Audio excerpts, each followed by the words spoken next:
Okay, everybody. Ab Fab here. Yes. Yes, what a good-looking guy. Yes, I know. Anyway, we're here because we're racing. Yeah, that's okay. Nobody sees you yet, so I don't have any competition right now. You must have been talking about me, though, surely. I don't have any competition right now. Anyway, this is concerning, very concerning. It's about a soldier, a Royal Marine that raised awareness of concerns about DEI within the Army. And he's been hit hard with it, so he's decided to come public. Although we haven't got any names yet. But anyway, let's bring in Statsman Mark Hartley. Here we go. Hi, Mark. Hello. Good morning. Good morning. Good morning. Morning. Okay. Right, now, I'm a little bit bothered about this. Give us a quick brief on what you think, and then I'll play some videos for us to react to. Well, basically, a Royal Marine has said what a lot of us have been saying for quite some time now about worries over this DEI and the way it affects recruitment. Apparently, they're trying to lower the standards so they can get some females into the Royal Marines. I don't think any have ever passed. Yeah. So you can just see the problems with this. I mean, we've had examples, we've had warnings. Look at when Trump was almost shot. Yeah. It didn't go as smoothly as it should have done, should it? There was, let's just say, I think there were some people on that Secret Service who probably weren't up for the job for whatever reasons. But well, it was the women. They were too slow to react. Too slow. I mean, there's gonna be good women at that job. I just don't think the ones they picked. Yeah, but what are they going to do? Job, were they? What are they going to do if they've got a man down and they've got to pick him up and carry him? If you had someone like that, Gina Carano, it'd be all right. Like, you know what I mean? She was a cage fighter. She's hard as nails, but these girls couldn't even holster the guns. Or one of them, anyway. It's like the police in this country when they put these little women on the front line. What happens? I wonder why they don't put the ones that you see some on the doors who are like very capable. Oh, very capable. And you're thinking, why wouldn't they be the ones in the police force? Why have they got to be 5 foot? Absolutely. And overweight. Yeah, absolutely. Well, let's go through to the first video. And this is the brother of this Marine. And boy, is he saying it like it is. Check this out. You ready? This is a message directly to my community. Please take a moment to listen to this video, and if you agree with it, then share it with other YouTubers and media reporters alike. I've been a YouTuber for 5 years, and in that time, I've never once gone into politics because as a YouTuber, it's not really my responsibility, or I don't feel like it's my responsibility to teach you what you should believe and what political opinions you should have. However, the British government is currently trying to slander, discredit, and defame my little brother, who is a Royal Marine Commando, simply. Do you like that? My little brother. That is typical family. Somebody's having a go at my little brother. I like him. I quite like him. Well, okay. You wouldn't be happy, would you? Yeah. I'm about to find out why.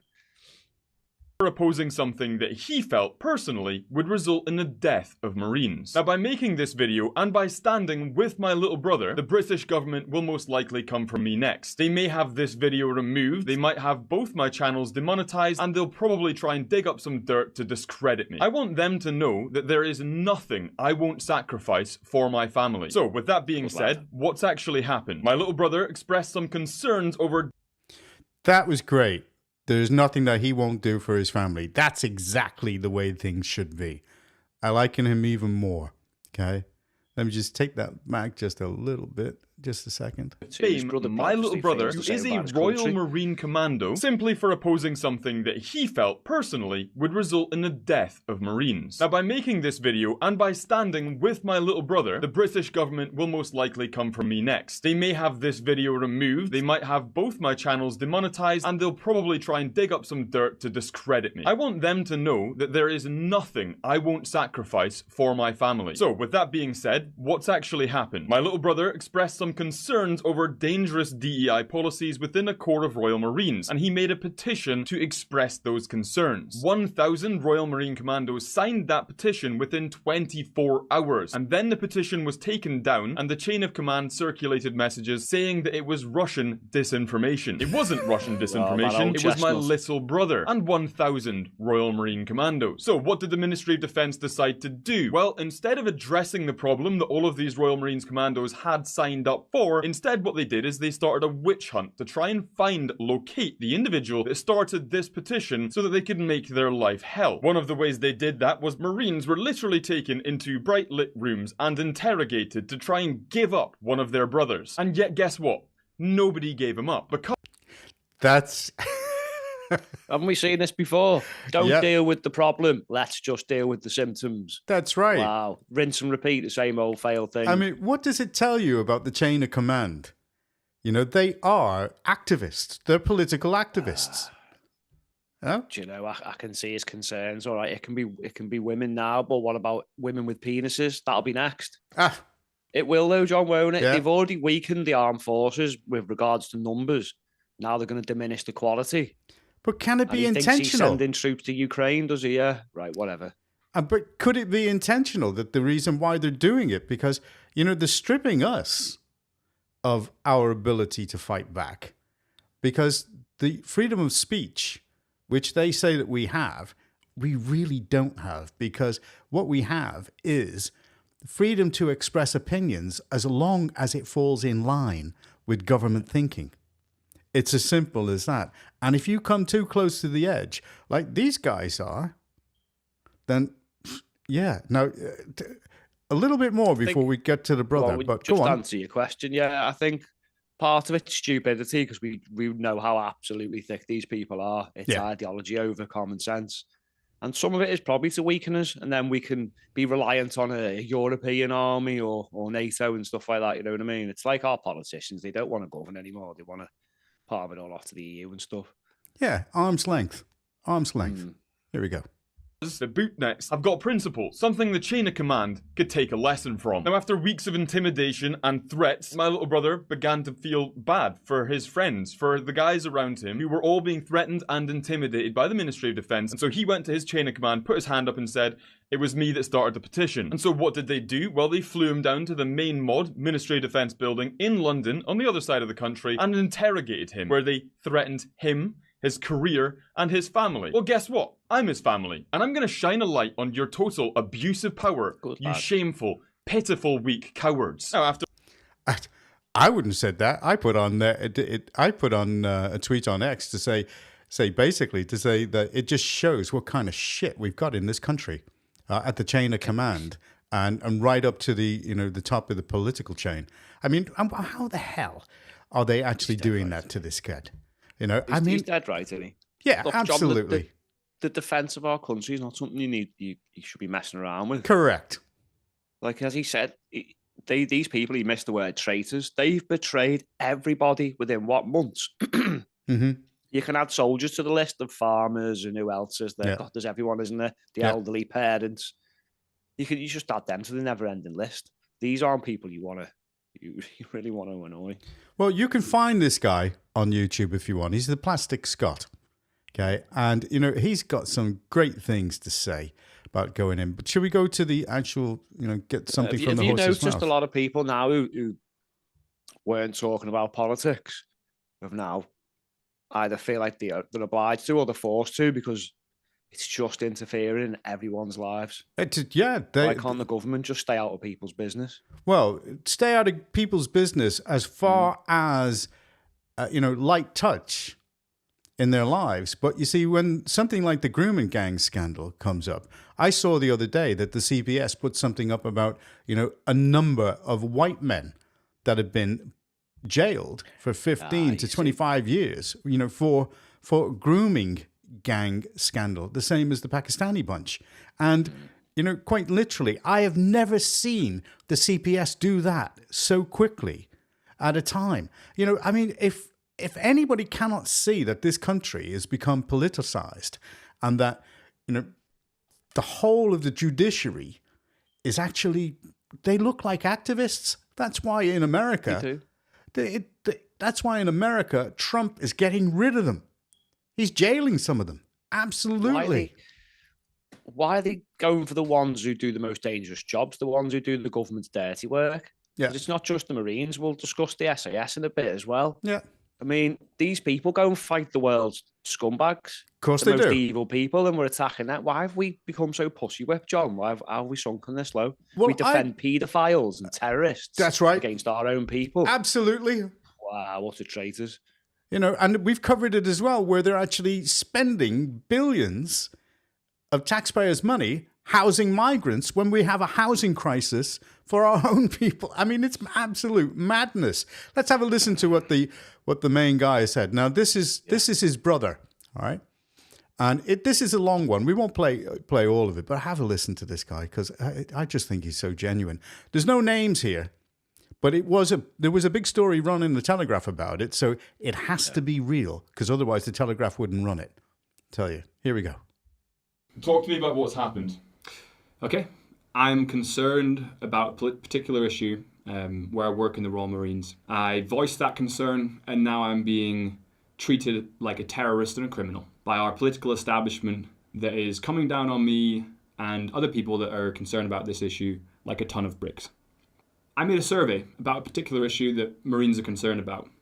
That particular issue is that we believe that we have the high standards that we keep, and the high standards that we keep for a very important reason, which is to prevent Marines from being killed in dangerous situations when we go to war. And we've been told we will go to war very soon.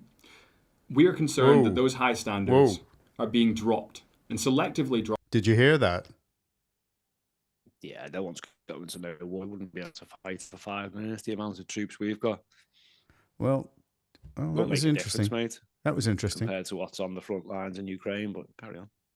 For political reasons, with the bespoke intention of forcing women through Royal Marines training for a political victory lap. Now, everyone talks about this. Everyone in the Royal Marines is concerned about this. Not because we wake up in the morning and want to say anything bad about the other gender, but because everybody knows implicitly in the Royal Marines, if you speak up about this issue, because of the political landscape and who's in political power at the minute, if you speak up about this issue, you will be silenced, as I have been silenced. Not only you be silenced, but your career will be threatened. Your livelihood will be threatened. Your friends and your family will be threatened. Wow. Now, he wouldn't come out and say that unless that was the situation, because this guy is very cool. You can tell he's very cool, and he would be very cool under action. And he is under action right now, and that's coming through very clearly. You could swap his accent for a Luton one, couldn't you? Yeah. And there's another case. Someone who's been absolutely terrorised by the government for raising concerns. Why don't he just say, hang on, there's some concerns. Should we do something about it? Why is it always absolutely. Shut up, say nothing? Keep your mouth shut. Doesn't matter what the consequences. Well, to be threatening him like that, I mean, this is the way that they work. And what recourse do ordinary people have, to be able to deal with it? So I'm imagining with him, and I tell you what, if they do anything to him, I can imagine what those 1,000 Marines are going to be like. They're going to be looking for payback. Well, so I don't care. This is the problem. You're looking at some of these experts now talking about a potential civil war. Yeah. Whose side of the army going to be on if things like this continue? Well, it kind of looks like you can tell which side he thinks they're going to be on. Because you can't have a government threatening soldiers that are going out like this, and they're putting their lives on the line for a pittance. And then just because he raises political concerns or concerns about DEI, they're going to push people too far eventually. They are. If you listen to a podcast Carl Benjamin did, he was showing how much support there is for a coup in this country. Yeah, like there was polls and examples of people just, if it was the king or the army. I mean, to be honest, I'd take anyone over these frauds at the minute. Well, the king especially, because he's not defending anybody. Well, we know the king's got the power, but he either doesn't understand his oath in the constitution or he's just piss weak, I'm afraid. Not my king. I don't care what anybody says. He's not my king. They keep doing this to the army and what they're doing to the Marines. Oh, they're and going the to SAS, push him. There'll be no army left. Yeah. Okay. Here we go. And I'm not the one. I'm not one to bow down to bullying tactics like that. And it hurts me to see that this issue, which is a very important issue, which if we don't deal with this issue could result in you turning on the news in a few years' time and seeing that Marines or civilians or other people have been injured or killed because standards were lowered for political reasons. So because of that, and because I'm not someone that bows down to bullying, I made a survey stating our concern. That survey exploded in the Royal Marines. Within 24 hours, I can tell you nearly 1,000 people had signed that survey. Now, why do I say within 24 hours? Because within 24 hours, it was deleted. That survey was taken down within 24 hours. I suspect the reason it was taken down is because people in the chain of command asked the people who ran that survey site to take it down. I was optimistic, especially since I saw that so many people so quickly within the Royal Marines had gotten on top of this issue and voiced their concern about this issue.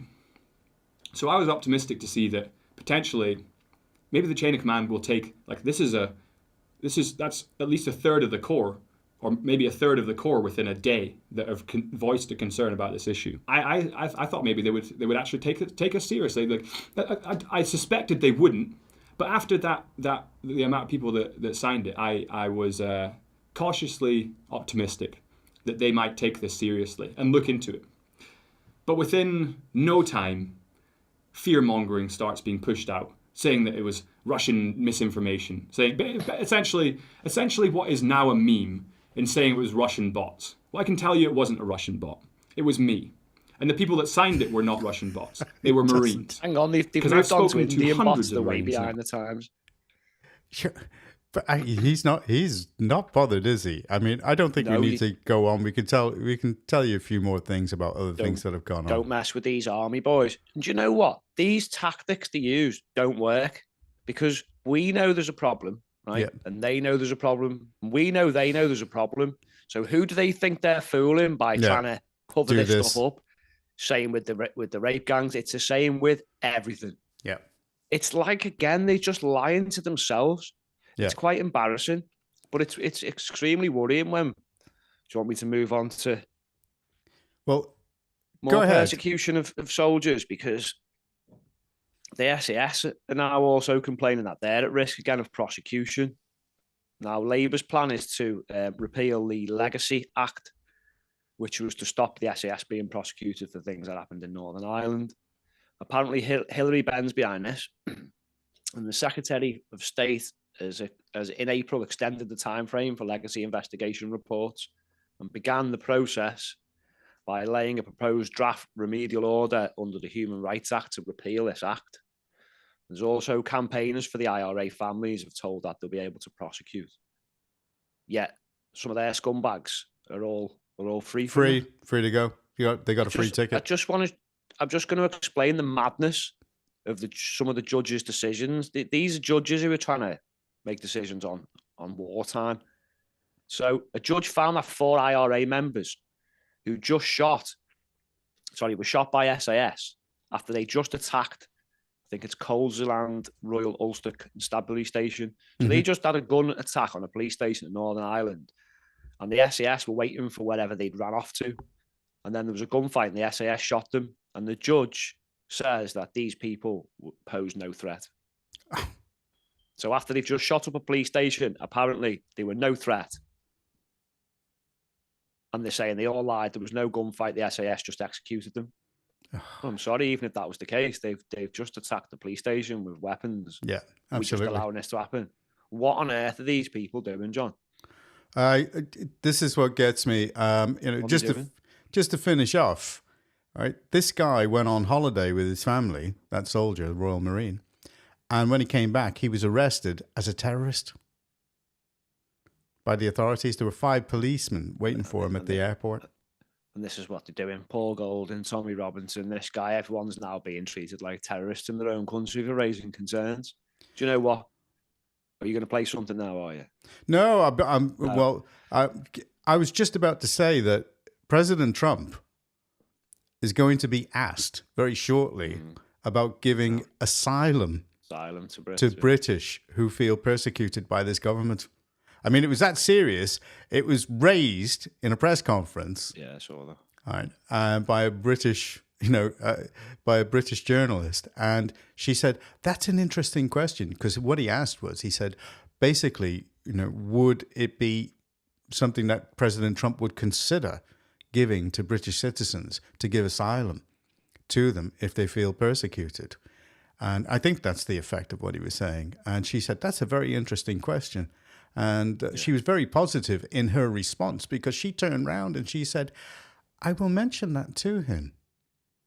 Now, it's something some people are going to have to seriously consider, John, because this isn't getting any better. No, it isn't. The two-tier with all this is just shocking. You've got the IRA there, Amnesty, they're all fine. Let loads of them out of jail, but then we go after the SAS. Yep.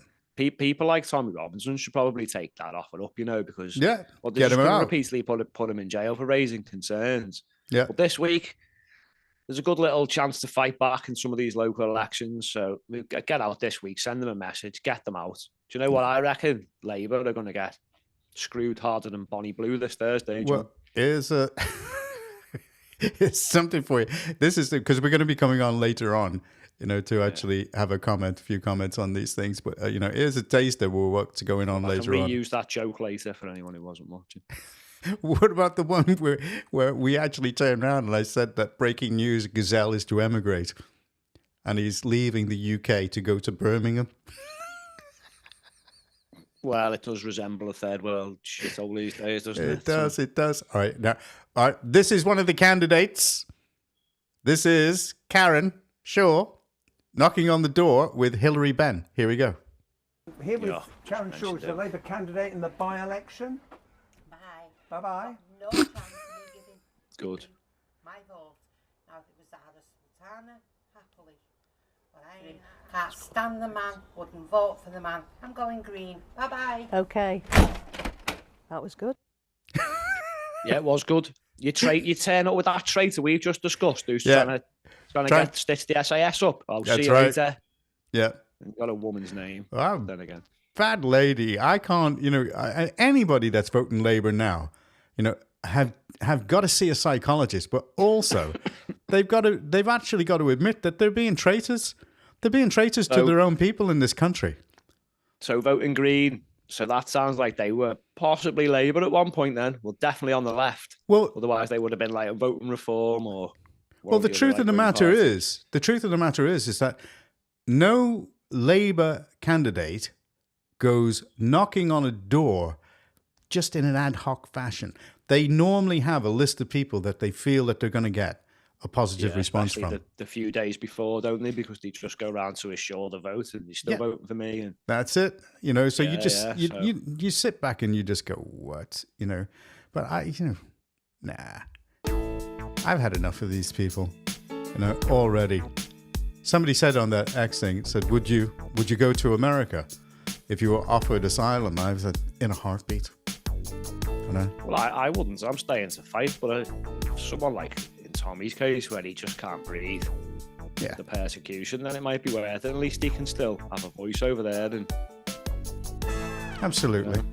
Well, thank you very much for your time. Maybe he wants to stay and fight too, because he is a patriot. But yeah, thanks for your time. Yeah. Well, let's be next week. We'll see who else Labour have shafted. Well, I'm sure there'll be a few more by probably tomorrow. We'll come back later tonight and let's have a quick chat and we'll give our views and we think who's going to win. But hopefully they're getting shafted this week. Indeed. Sounds like it, doesn't it? Indeed. Right. Nice look for the end screen.